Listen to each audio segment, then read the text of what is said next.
Hi, I'm Erin. Welcome back to my channel. Today I'm going to be talking about the books I finished reading in November 2023. I only finished 9 books this past month. November tends to be a month when I slow down a little bit. It's kind of a harder month for me. The first marks the anniversary of my dad's death during the pandemic. And then this year I also participated in NaNoWriMo and actually completed that project. But that meant that I was doing a little more writing in the evenings and less reading. So I only finished 9 books. I was reading more than that, but let's talk about the 9 that I did finish. The first book I finished in November was Wreck the Halls by Tessa Bailey. This was my first foray into the world of Tessa Bailey's writing. I actually remember picking this book up in the bookstore when it came out and reading the blurb and thinking, I don't know about this one, and I set it back on the shelf. But I'm trying to make some local bookish friends as well as making bookish friends here online. So I attended a book club that is local to me, and this was their book club pick for the month of December, or the month of November rather. So I picked it up and read it. It's about 2 adults who are children of a famous rock duo, and their band broke up years ago, and their kids are kind of conscripted into this reality TV attempt to get the band back together and to have a reunion around Christmas time. The storyline for this book was a little bit cute, if not contrived. It was very predictable, and honestly the writing style I think just wasn't for me. I've heard other people who actually do love Tessa Bailey's writing say that this wasn't their favorite from her either, so it's possible I'll give her another chance in the future and try another one of her books, but as of right now, after having read this one, I'm not feeling so inclined to read any of her other books. I think I ended up giving this one 1 star. It just wasn't for me, although I could see why some people would love it. I actually don't even have my physical copy here to show you because as soon as I finished it, I turned right around and sold it to somebody else so they could read it while it was still a new release. The next 4 books that I finished in November were all nonfiction reads. The first was What Happened to You? Conversations on Trauma, Resilience, and Healing by Dr. Bruce Perry and Oprah Winfrey. I had actually purchased this physical copy, I don't know, maybe a year or 2 ago, but I hadn't read it yet, and so I listened to the audiobook while I was working on making some Christmas gifts for my family and friends, and I actually really ended up liking it in that format because you get to hear Dr. Perry and Oprah conversating back and forth about trauma and its effects on developmental psychology and just our growth as humans, and I thought it was a really interesting and thought-provoking read. I ended up giving it 4 stars. If you're also interested in books on psychology or trauma, you might also enjoy that one. Then I listened to a memoir called I Didn't Survive, Emerging Whole After Deception, Persecution, and Hidden Abuse by Naghmeh Avedini Panahi. This is written by a woman who was married to a pastor who was arrested in Iran several years back. I actually remember being in church when she was going around the US advocating for her husband's release from prison and raising awareness about his imprisonment. And in the circles I was in, many of us were not aware of what was really going on in their marriage, and this memoir is her taking her opportunity to really tell her story about how her marriage was abusive and how she ultimately found freedom from that situation. It's a very difficult book to listen to because she does go into detail about some of the abuse that she suffered and some of the spiritual abuse that she endured as well when she tried to seek help within different faith communities or even just inform people about what was happening and starting to open up about what was going on in her marriage. So it's a very difficult book to listen to. It's one of those memoirs that I just had a really hard time rating because it's always hard to rate a memoir if you're not giving it 5 stars because you feel like you're, kind of rating somebody else's life experience.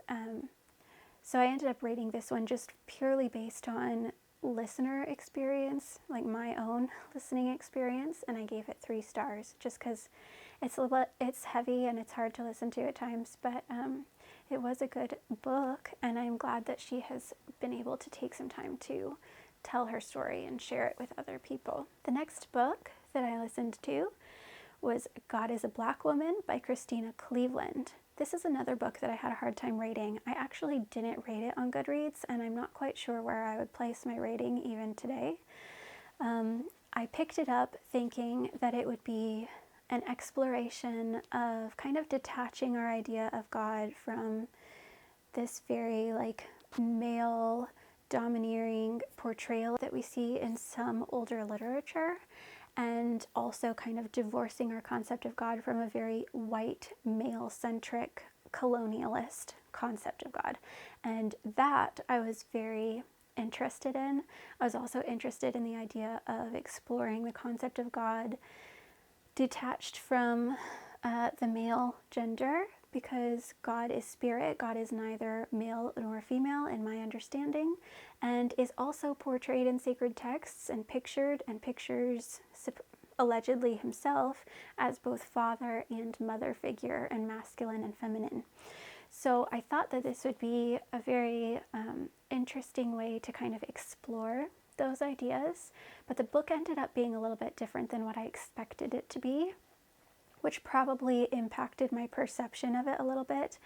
I also felt that the author kind of made a lot of generalizing statements, and I have a hard time with those just because of the way my brain works.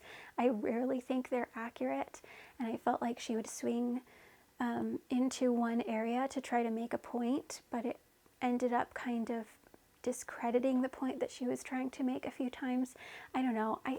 I think it was an interesting book. It wasn't quite what I had hoped it would be, and I found myself both learning things and finding things she was saying that were valid, but also feeling a little bit disappointed, partly just because of what I expected going in and what the book ended up actually being. So I'm kind of on the hunt now for a book that explores those ideas a little bit more in a different way, that could maybe be a little bit more grounded just in the way it's presented, I suppose. Yeah, I have a hard time articulating how I felt about that book. There were a lot of things that were good about it, but there were also some things that just,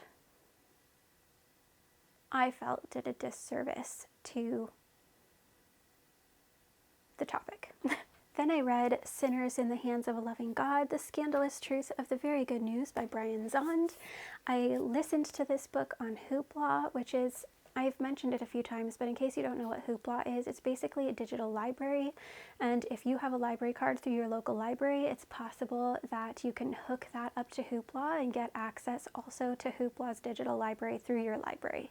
So with mine, I can check out a certain number of titles on Hoopla every month for free using my library card, which is pretty cool. And this was one of the picks that I chose to listen to in November.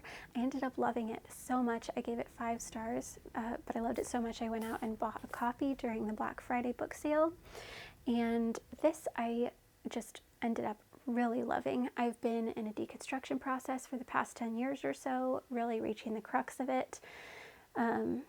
Between 2020 and now, and if I were to sum up kind of where my theology is at the minute with just a few books, this would be one of the books that's in there.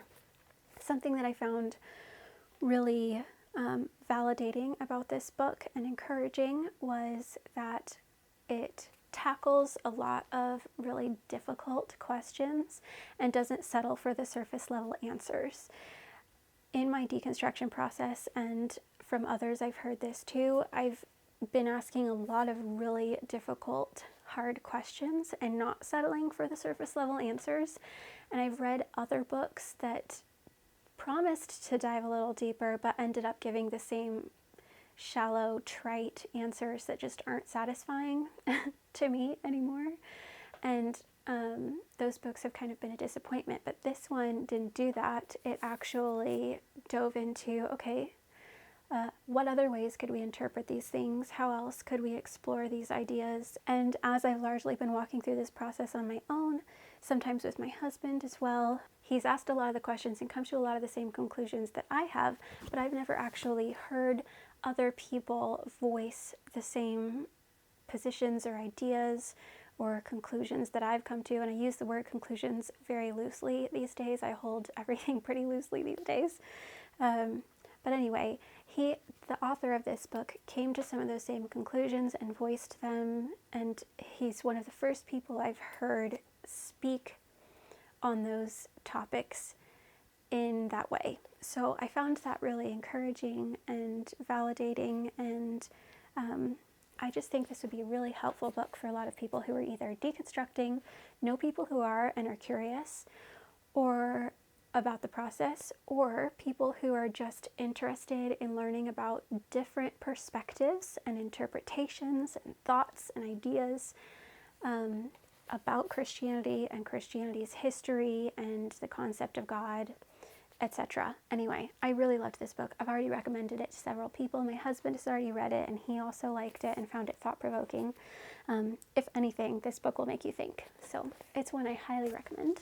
Then I listened to Love Light Farms, book number 1 by B.K. Borison. This was a very light-hearted, quick read. I listened to it on audio, sped up a little bit while I worked on some Christmas gifts, and I found it enjoyable. I ended up giving it 3 stars. It's about a girl who owns a Christmas tree farm, of course, and she ends up entering a contest to try to win some prize money so that she can save her farm from financial ruin, but she enters the contest under false pretenses and ends up needing to conscript one of her friends into pretending to be her boyfriend so that she can win this contest, and things just go from there. It wasn't my favorite read, but it was an enjoyable read, and I think a lot of people would like it. Then I listened to The Great Divorce by C.S. Lewis. I already had a hard copy of this in my library, but I found myself having a hard time just getting into it, but I did want to read it. So I ended up pulling it up and listening to the audiobook while I was just getting ready in the mornings. I ended up giving it 4 stars.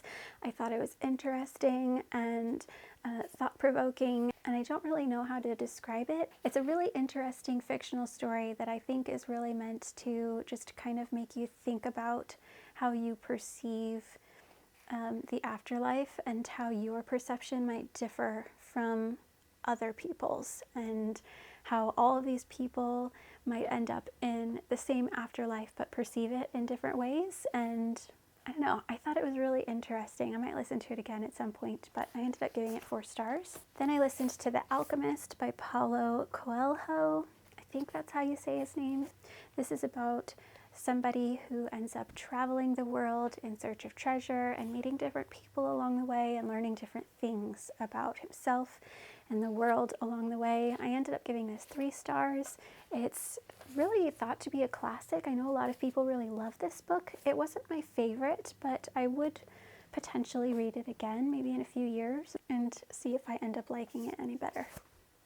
Then the last book I read in November is one that I was so excited about. I pre-ordered a signed copy of Neil Gaiman's newest book, which is a poem, an illustrated poem called What You Need to Be Warm, a Poem of Welcome.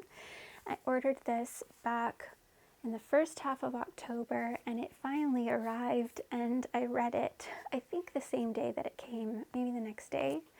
But I ended up really loving it. It has so many different illustrators came together to make this book happen, and I thought that the artwork was just so beautiful. I wish I could show it to you, but I want to respect the author's copyright, so I'm not going to, but I did want to just show that it's signed by Neil Gaiman, and I've really been enjoying his work lately, so I was pretty excited when this one came. I gave this 5 stars. I think it would be a really great Christmas gift for people who either like Neil Gaiman's work, like poetry, or just want a pretty book. The illustrations are very sweet in this book, and I really enjoyed it. I ended up giving it 5 stars. So those are the 9 books that I finished in the month of November. I'd love to hear about what you've been reading and if you've read any of these or had any other favorites for the month of November. Thanks for being here, and I hope to see you in the next video. Bye.